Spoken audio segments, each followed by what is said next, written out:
Levitico 9. Nang ikawalong araw, ipinatawag ni Moises si Aaron at ang kanyang mga anak at ang mga pinuno ng Israel. Sinabi niya kay Aaron, kumuha ka ng isang batang toro at isang lalaking tupa na walang kapintasan at ihandog mo kay Yahweh. Ang unay handog para sa kapatawaran ng kasalanan at ang ikalaway handog na susunugin. Sabihin mo naman sa bayang Israel na magdala sila ng isang lalaking kambing bilang handog para sa kapatawaran ng kasalanan. Magdala rin sila ng isang guya at isang batang tupa na parehong 1 taon ang gulang at walang kapintasan bilang handog na susunugin.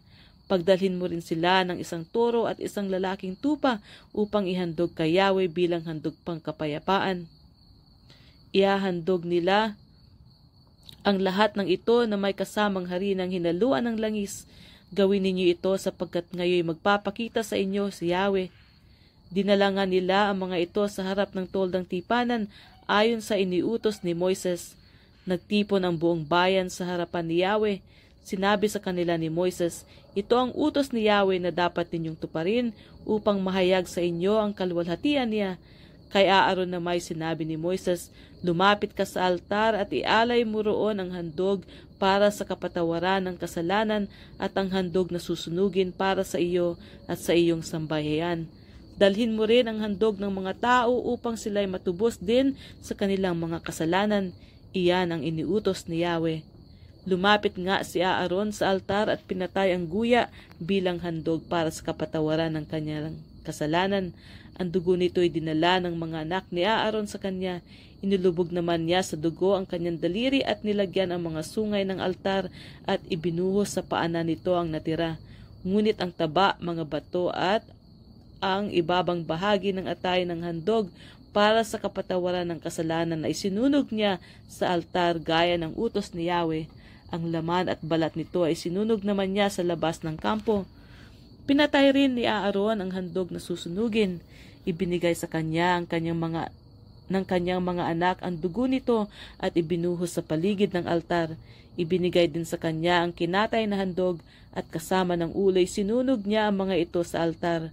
Hinugasan niya ang laman loob, mga hita at sinunog rin sa altar kasama ng iba pang bahagi ng handog na susunugin.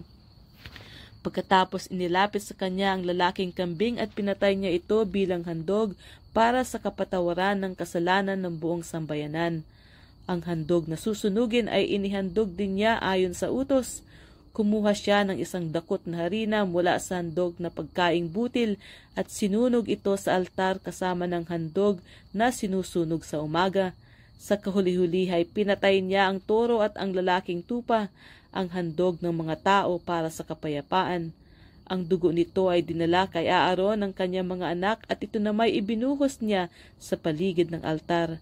Ang taba naman ng mga ito ang nasa buntot ang bumabalot sa laman loob, mga bato at ang ibabang bahagi ng atay ay ipinatong niya sa mga dibdib ng mga handog.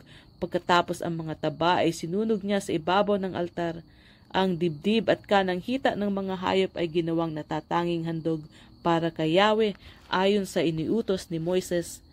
Itinaas ni Aaron ang kanyang mga kamay at binasbasan ang mga ito. Pagkatapos bumaba siya mula sa altar na pinaghandugan niya.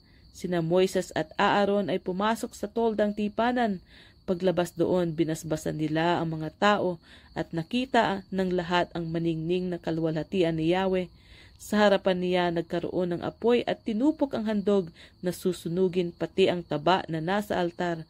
Nang makita ito ng mga tao, sila ay napasigaw at nagpatira pa.